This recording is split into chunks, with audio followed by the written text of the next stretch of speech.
Meus amados irmãos, eu gostaria que os irmãos abrissem comigo em 1 Samuel, capítulo 4, versículo de número 21. 21.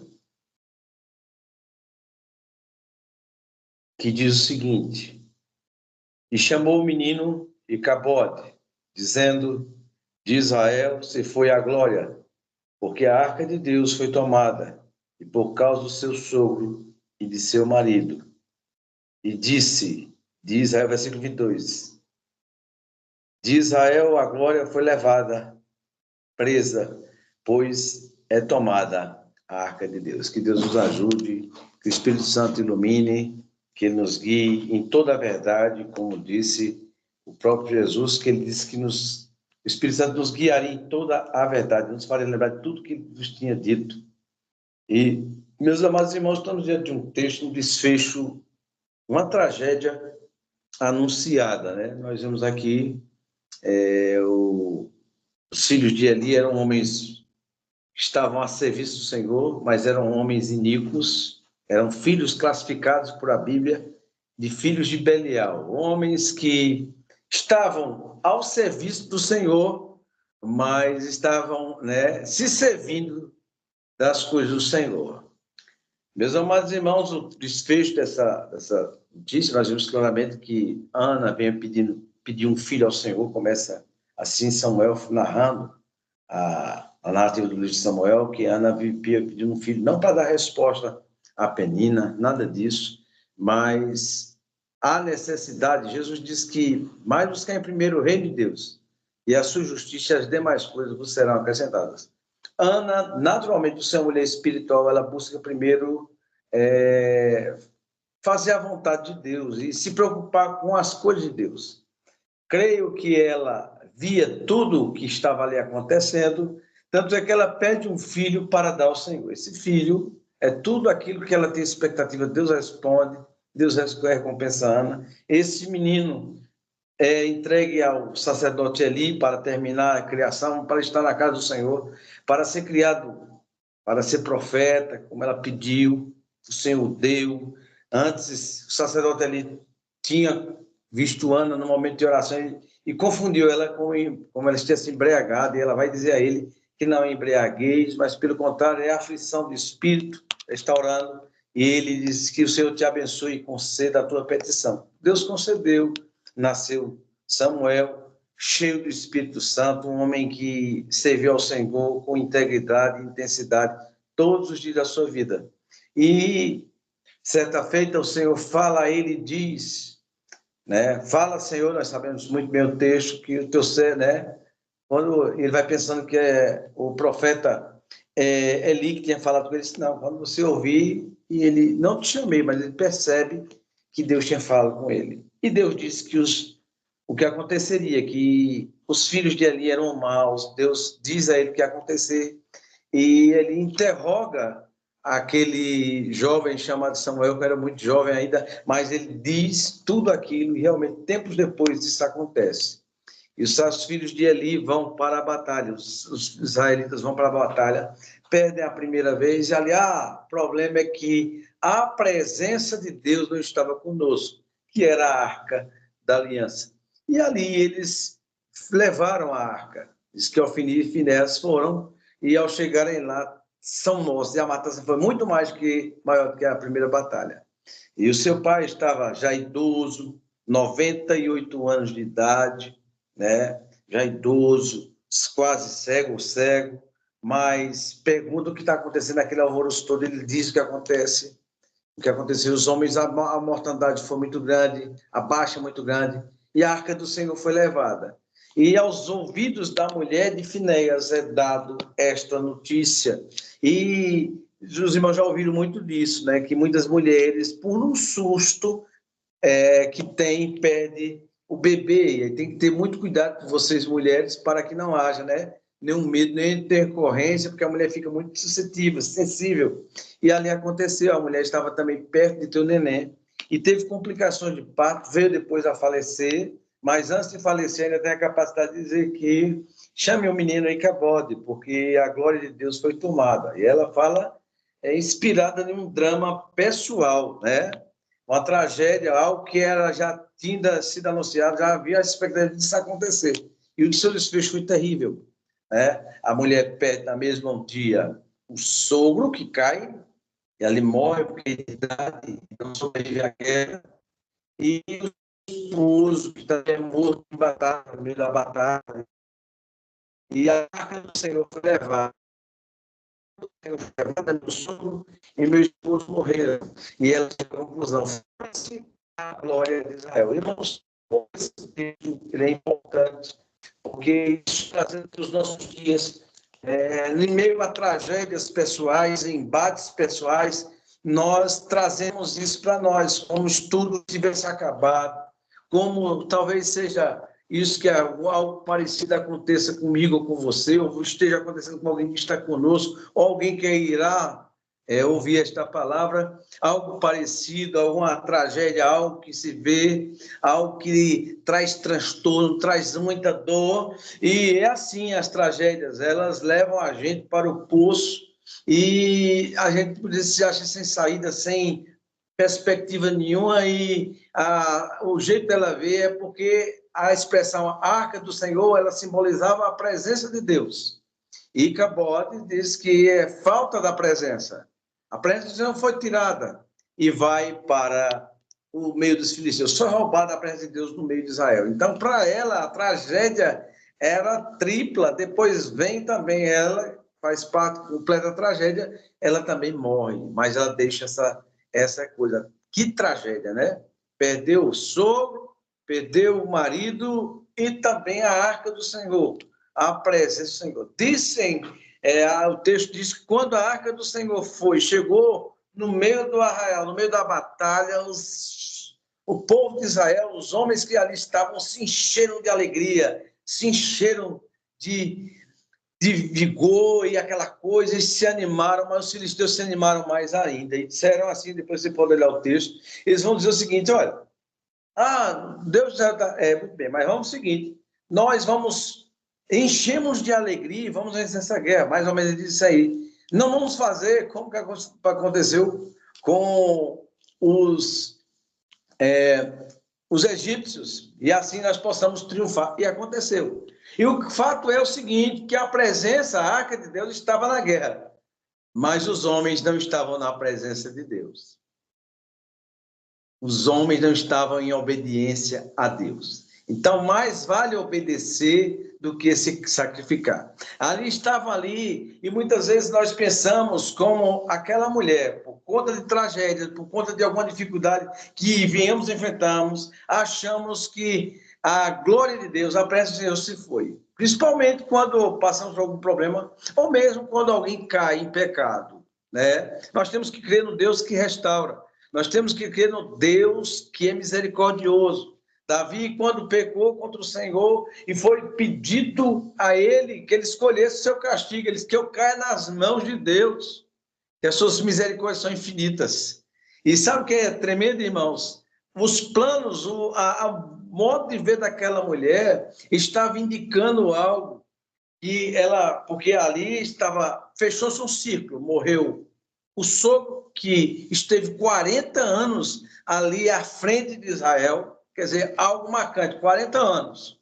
O marido que estava adiante, que era o supridor da casa, de repente grávida, ela sabe da notícia, e aí, né, ela veio até aquela criança e disse: meu Deus, que desespero. Então a glória de Deus foi tirada, se acabou essa glória de Deus. Mas eu gostaria de atentar nessa noite para nós falarmos sobre isso, sobre o que os homens acham, o que a gente acha e os planos de Deus. Começa você olhando para Lamentações, quando Jeremias diz assim, Deus dá esperança: eu sei os pensamentos que tenho a vosso respeito, são pensamentos de bem e não de mal, para dar um fim que vocês desejaram. Não vim que a glória de Deus vai se acabar, não, irmãos. A glória de Deus, ela não se acaba. A glória do profeta Eli, o sacerdote Eli, ela acabou, né? A glória do homem, ela é passageira. A glória de Finéias, de Ofni, também acabou. mas a glória de Deus não se vai, a glória de Deus permanece. Amém, meus irmãos? A Bíblia diz que a chama, ela vai arder continuamente sobre o altar, e o altar agora somos nós, eu e você. E o que é mais interessante em tudo isso, irmãos, continuando o texto, a mulher pensou de uma tragédia pessoal, então Deus não está, irmãos, vai parar de agir porque nós estamos passando, então algo aconteceu, não, irmãos, ele vai adiante. E nós temos que entender que o poder de Deus, ele se aperfeiçoa na nossa fraqueza, os planos, e eu gostaria que você olhasse aí para a sua Bíblia, no capítulo 55 de Isaías, você vai ver a expressão do versículo 8 em diante, diz assim: porque os meus caminhos não são os vossos caminhos, nem os meus pensamentos os teus pensamentos. Como se alteia o céu acima da terra, assim são os meus caminhos mais altos que teus caminhos, e os meus pensamentos mais altos do que os teus pensamentos. Ah, meus irmãos, então nós começamos por aí. Se aquela mulher, ela pensou que a glória de Deus ia cessar, porque aos olhos dela está tudo perdido, irmãos, mas não tem nada perdido, porque quando Deus ele age, ninguém pode impedir. Então foi necessário uma coisa, aconteceu tudo aquilo, e a arca vai para o meio dos filisteus. Ali eles levam aquela arca para a casa do Deus deles, para apresentar o Deus Dagon, a arca, irmãos. Para surpresa deles, quando chegam no outro dia, a imagem daquele Deus demônio, Deus morto, estava ali feito de pedra, estava quebrada e prostrada diante da arca do Senhor, diante da presença do Senhor. Não só isso, irmãos, porque a presença de Deus, ela causa alvoroço no inferno e no meio da desobediência. A Bíblia nos diz que aqueles homens de toda aquela terra foram feridos de úlceras nas suas partes secretas, partes íntimas. Porque ninguém brinca com a presença de Deus, irmãos. Os homens levaram a presença de Deus, mas não estavam na presença de Deus. Levaram a presença de Deus para dentro do antro, né? Ah, eu acho lindo, tremendo, quando Daniel fala sobre a presença de Deus, diz assim, olha, Deus, com ele mora a luz, e as trevas se dissipam. Daniel diz isso. E é isso que acontece, quando ela chega na casa daquele Deus pagão, ele se quebra. E eles ficam impressionados com aquilo. E não somente isso, irmãos, mas aqueles homens foram acometidos de enfermidades, castigados. Aí levaram a arca para um canto, para outro, saiu volando, então simbolizando até devolverem a arca para onde ela devia estar. E com a presença de Deus, ninguém brinca. Nós podemos manipular pessoas, nós podemos, irmãos, até trazer choro a pessoas, podemos contar pessoas que sensibilizam pessoas, mas a Bíblia diz que o homem espiritual ele tem discernimento de tudo. Nós vemos claramente que o sacerdote ali, ele tinha perdido a sua sensibilidade espiritual no trato com Ana. Ele não teve a sensibilidade espiritual para entender, para distinguir que ali era aflição de espírito, mas ele pensa que ela está bêbada. Vocês tiram por aí. Ele, em vez de corrigir os filhos, Deus mesmo reclama, ele não corrigiu os filhos dele. Ele deu a oportunidade, ele não corrigiu. E aqueles homens, eles pagaram caro. A palavra de Deus é muito clara, mais vale obedecer do que sacrificar. E que lição nós trazemos para isso? Porque, irmãos, a palavra de Deus, ela se cumpre. Tanto é que quando Eli sabe, Samuel diz a ele o que está acontecendo, ele diz o seguinte, que se cumpra a palavra de Deus. Quem é que pode impedir o que Deus tem planejado? A Bíblia diz que ele vela sobre a sua palavra, agindo ele. Quem pode impedir? Infelizmente aconteceu aquela tragédia. E aquela mulher teve a triste ideia, em meio ao sufoco, em meio a dor, nós vemos mulheres mesmo, que outra colocou o nome do filho, né, Benoni, filho da minha dor, justamente porque em dificuldades ela teve aquela criança. E as pessoas querem atribuir muitas vezes situações e colocavam em meio àquelas coisas, dizer palavras de maldição, palavras negativas. Mas, irmãos, nós temos que crer no que diz a palavra. Quando o apóstolo Paulo diz, quando eu penso que estou fraco, aí é que eu sou forte, porque o seu poder, ele se aperfeiçoa na minha fraqueza. Ofni e Finéias foram homens fracos, foram homens chamados de homens, filhos de Belial, mas eles não estavam na presença de Deus. Eles não estavam na presença de Deus. Quando se está na presença de Deus, irmãos, as coisas são diferentes. Nós somos orientados, levados à vitória, porque estamos em linha com a palavra de Deus. E Isaías vai falar justamente sobre a palavra de Deus e sobre os caminhos do Senhor, Isaías 55. Olha que coisa linda, ele vai dizer aqui do versículo 8 em diante. Presta atenção nessa leitura. Porque os meus pensamentos não são os vossos pensamentos que nós falamos, os nossos caminhos, os vossos caminhos não são os meus caminhos do Senhor, né? A glória de Deus não se passou. Os pensamentos de Deus não eram aqueles daquela mulher. A glória de Deus não vai passar, não se foi a glória de Deus permanece. Agora, meus irmãos, a glória de Deus permanece hoje, não em uma arca, ela permanece no meu e no seu coração. A glória de Deus, ela é permanente. Aleluia!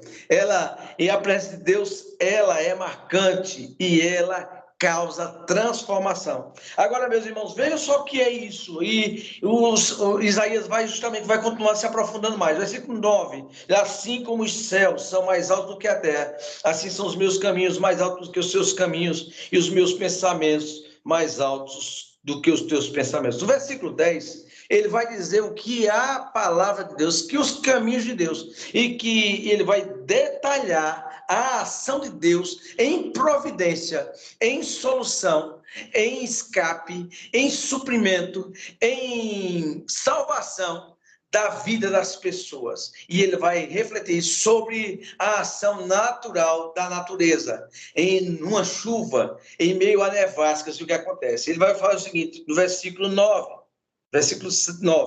assim como os céus, versículo 10, porque assim como desce a chuva e a neve dos céus, e para lá não torna, preste muita atenção, mas rega a terra e faz-a produzir. Ele vai dizendo passo a passo. Ela rega, depois ela faz produzir, depois ela faz brotar, e dá semente ao semeador e pão ao que a come. Assim será a palavra que sai da minha boca. Ela não voltará para mim vazia. Antes fará produzir, prosperar, capaz de produzir daquilo para que a enviei. Então, os caminhos de Deus eram totalmente diferentes. Aconteceu toda aquela tragédia. Mas Deus não deixou de ser glorificado. Deus não deixou de ser Deus. E, principalmente, Deus deu uma grande lição não somente em Israel. Deus tratou muito bem com aqueles homens ímpios, os castigou, porque eles pensavam que tinha e levaram a arca de Deus para o meio daquele Deus demônio. E, irmãos, maior que está em nós do que o que está no mundo. Eu vejo crentes apavorados. Eu estava falando outro dia com o irmão, é porque estão fazendo um trabalho, estão fazendo um dia, chegaram para mim, eu nunca esqueço disso. Olha, irmão, tenha cuidado, porque o diabo, ele está com ódio do irmão. Disse, muito obrigado por a notícia. Irmãos, misericórdia, não brinco com isso. Não estou brincando. Ele tem que estar com raiva de mim, com ódio de mim, porque eu não estou fazendo nada que o agrade. Irmãos, a gente se impressiona com palavras, a gente se impressiona com coisas e acha que a glória de Deus vai acabar, que tudo vai se acabar. Olha, irmãos, nós temos que entender o seguinte, que é muito clara a palavra de Deus, e as etapas, elas acontecem. Aí estão falando muito, né? Nós temos que passar pelo processo. Nós temos que passar pelo processo. Veja que aquela mulher passou por um processo horroroso. Eu gosto muito do hino do cantor cristão, ele diz um hino muito interessante. Lutas sem cessar, hei de atravessar, descansando no poder de Deus. E a conclusão que ele chegou fazendo esse hino, ele diz o seguinte, ele tem prazer em me proteger, descansando no poder de Deus. Descansando nos eternos braços do meu Deus, vou seguro, descansando no poder de Deus. Não recearei, nada temerei, descansando no poder de Deus. Esse Deus, irmãos, que manda as coisas, né, uma atrás da outra, tudo se concluindo. Eu estava vendo o capítulo 3 de Eclesiastes, a gente falando na igreja essa semana justamente sobre isso. Há um tempo determinado para tudo. Há um tempo determinado para a minha vida, para a sua vida. Aí começa dizendo, há tempo de nascer, há tempo de morrer. Há tempo do começo do início do sacerdócio do Eli e o tempo de como ele terminou. Olha a diferença do término da vida ministerial de Eli e o tempo do final do ministério do profeta Samuel. É totalmente diferente, irmãos. Justamente por a postura, os filhos de Samuel são bode expiatório para que o povo imite o mundo e peça um rei, mas eles chegam à conclusão, olha, você, a sua conduta, você como homem de Deus é impecável, mas os seus sucessores, eles não estão bem como você, não. Meus irmãos amados, a conclusão que a gente chega é o seguinte, esse Deus que tem tomado conta de mim e de você, essa glória que nunca vai passar, irmãos. Esse reino no qual eu e você fazemos parte, é um reino eterno. É um reino eterno, é um Deus que não está mais simbolizado numa presença dentro de uma arca, mas ele está dentro do meu e do seu coração. Não foi isso que Jesus disse? Que ele e o Pai viria para nós e faria em nós morada. Então a presença de Deus não está mais de um canto que é levado para um canto, levado para outro, mas esta presença está dentro de nós. E a glória de Deus não pode ser tomada, não pode ser levada, porque esta palavra, ela se cumpre na minha e na sua vida. E ela começa assim, ó. Ela contém etapas na nossa vida e elas precisam ser estabelecidas. A primeira ela rega a nossa vida, como chuva rega. Ela faz a gente produzir para a glória de Deus. Jesus Cristo diz claramente, portanto, brilha a vossa luz, produzis frutos dignos de arrependimento. Jesus Cristo diz claramente que nós precisamos, irmãos, como nunca, olharmos e nos debruçarmos na palavra. Ele disse que primeiro ela rega a terra, depois ela faz produzir. Não é isso?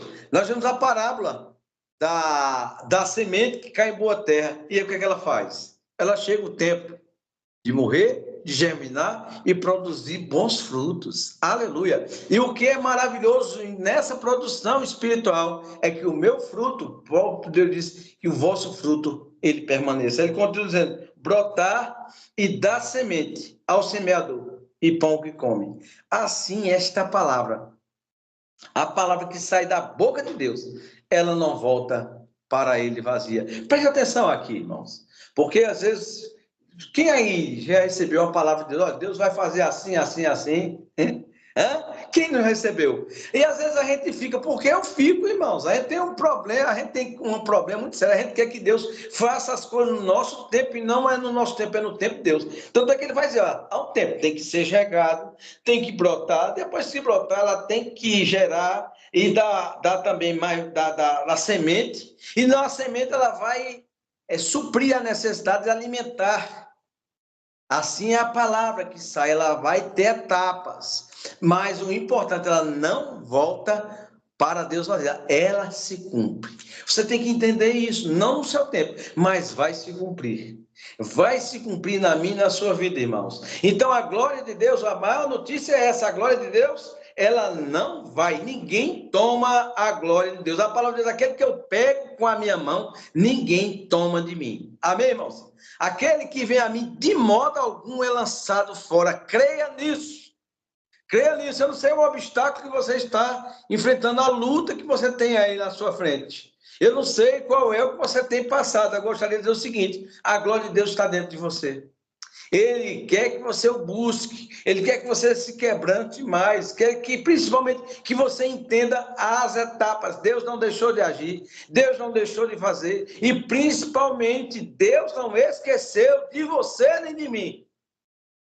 De forma alguma, ele não esqueceu. Olha, não tem problema, vai gerar porque a palavra de Deus é muito clara, um planta, um rega, mas quem faz crescer é Deus, gente.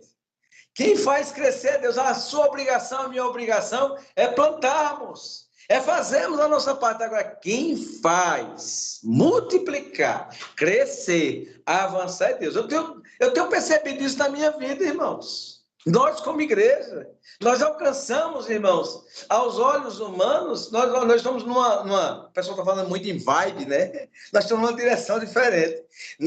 Deus tem criado para nós estrutura. Tem gente, não, já tem gente, mas Agora não, aí depois é que vem estrutura. Nós é diferente, aconteceu uma coisa diferente com a gente. Nós temos estrutura física e nós estamos esperando o Senhor. Tudo isso aqui que está acontecendo, nós cremos na palavra. Nós cremos que a glória de Deus não passa. Na glória de Deus não é tomada, a glória de Deus permanece. Nós somos altares do Senhor e, principalmente, Ele vela sobre a palavra dele para cumprir. Então, em meio ao caos, lembre-se, caos acontecem para que Deus possa glorificar o nome dele, para que possa, nós cantando, né? Quão grande é o meu Deus, cantarei, quão grande é o meu Deus, e todos vão dizer, quão grande é o meu Deus. Lá no Salmo diz claramente, aqueles que saem semeando e chorando, voltarão, trazendo consigo os seus molhos. Aleluia! Creia nisso, irmãos. Vamos crer nisso, nós temos que crer assim. Não está acontecendo nada estranho. Plantar não é fácil. Viver a fé não é fácil, mas tem colheita. Amém?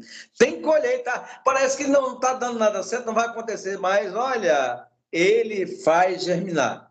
Ele vai fazer acontecer, dar fruto. Porque a glória de Deus não é tomada.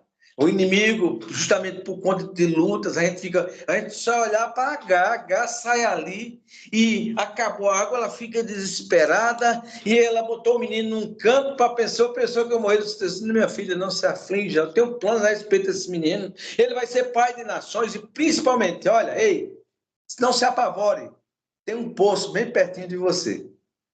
A solução está muito bem, muito próximo, irmãos. Se tem luta, tem vitória. Tem vitória. Deus, nós cansamos de dizer, não existe vitória sem luta. Aí quando vem a luta, a gente está caindo para as tabelas, a gente está desmaiando, né? Está pensando que vai acabar tudo, não vai acabar tudo, não. Estou dizendo isso, irmão. Não com palavras de efeito, porque eu tenho visto isso na minha vida. Ele abre porta, não tem nem uma parede. O Senhor é o quê? O pessoal todo dizendo, olha, é triunfalista. Irmãos, eu não estou preocupado com essas coisas. É triunfalista e querem classificar agora. Tem que ser assim. Não, irmão, tem que ser de acordo com diz a palavra. O meu justo, ele tem que viver pela sua fé. E a minha fé, a fé que a Bíblia diz claramente, diz que os meus pensamentos não são os pensamentos de Deus. Nós temos que entrar em sintonia, como estou dizendo muito hoje, alinhar-se aos caminhos de Deus e aos pensamentos de Deus. Se algo está errado, está em nós, em Deus não. E ninguém pode tomar a presença de Deus na sua vida. Valorize a presença de Deus. Tá no meu... Você não sabe o que eu estou passando, eu também passo por situações igual a você. Eu acho lindo quando o Tiago diz assim, que Elias era uma pessoa igual a gente. Às vezes a gente coloca pessoas no patamar e acham que pessoas não passam o que a gente passa. A Bíblia diz que os mesmos problemas estão acontecendo entre os nossos irmãos no mundo, meus irmãos. Estão acontecendo, não, está se repetindo história. As histórias, tudo que outrora foi escrito para a nossa esperança e consolação nas Escrituras. E assim nos diz a palavra, não é? Então nós temos que ter, se for escrito que aquela mulher em meio ao pavor disse, foi-se a glória de Israel, e era uma realidade para ela, infelizmente. Mas, eternamente, principalmente espiritualmente, não tinha nada. A glória de Deus não foi tomada. A glória de Deus foi lá e envergonhou os inimigos que tinham envergonhado Israel. Aleluia! Deus vai à frente, irmãos, envergonha o inimigo. Bota abaixo. Toda a armadilha feita, preparada contra mim e por você, cai por terra. Desarmou os inimigos todinho. Levaram a arca e Deus providenciou, desarmou e castigou-los todos por todo o mal que tinha feito com Israel. E eu gostaria que em tudo isso que nós podemos aprender, a principal coisa é o seguinte, valorizemos a presença de Deus. Não brinque com a presença de Deus. Não brinque. A Bíblia diz, guarda o teu pé quando entrares na casa do Senhor teu Deus. Obedeça. Muito mais do que sacrificar, obedeça. Obedeça, não se preocupe. Deus faz acontecer. Deus muda situações. Nós cantamos e falamos, Deus é o Deus de repente. E é mesmo. É porque nós nos concentramos muito no problema. Nós temos que nos concentrar em quem resolve o problema. Aquilo que é possível, eu posso fazer, eu vou fazer. Qual é? Eu vou obedecer. Eu vou buscar a presença do Senhor. Eu vou ser obediente. Vou semear. E quem vai fazer germinar? Quem vai mudar a situação? Quem vai fazer as coisas acontecerem? O Deus do impossível, o Emanuel, que diz que está conosco todos os dias até a consumação dos séculos. Que Deus continue abençoando a sua vida e a minha vida. Porque não adianta você estar com a presença de Deus, vamos supor, né? Mas não está na presença de Deus, em obediência a Deus. Obedeça. Que eu possa obedecer também, que nós possamos obedecer. E nós vamos ver o resultado do que isso faz acontecer. E a Bíblia é muito clara quando diz aqui no texto de Isaías. É muito clara, porque ele vela, assim será a palavra que sair da minha boca. Não voltará para mim vazia, mas se cumprirá e prosperará para aquilo que eu designei. Que Deus abençoe, continue abençoando sua vida. Que Deus abra a sua visão espiritual, a sua percepção espiritual. Tudo que ocorre, irmãos, acontece com a finalidade. Provas acontecem com a finalidade. É para a gente ter mais conhecimento de Deus. Não é assim o aluno? O aluno é levado a... Os professores fazem avaliação, prova é para isso, para avaliar o grau de conhecimento, né, da matéria. Assim, você está passando por um processo assim, não se preocupe, Deus está levando a você para que você vai dizer, olha, vai ajudar outras pessoas também. Para quando estiverem nesse mesmo sentimento, mesmo problema, você pode dizer, a glória de Deus, ela permanece. Deus é fiel, ele permanece. Nada, não acabou nada, não acabou nada. Deus está no controle. Que Deus continue nos abençoando, nos guardando, trabalhando na nossa mente, no nosso coração, e que nós possamos crer nesse Deus, que possamos estar, né, em sintonia, alinhados, no que, lembrando que o propósito de Deus é bem maior. Tá? Meu ministério, grande coisa, seu ministério, meu ministério. Presta atenção agora, mas existe um ministério chamado Ministério do Espírito Santo. Ele é que convence o homem do pecado, da justiça e do juízo. Eu tenho que pregar com integridade e com fidelidade. Quem converte, quem transforma é o Espírito Santo. Deus continue nos abençoando. Foi um prazer estar com os irmãos. E lembre-se, nunca esqueça, e acabou de nada. Emanuel, ele está conosco até a consumação dos séculos. A paz do Senhor.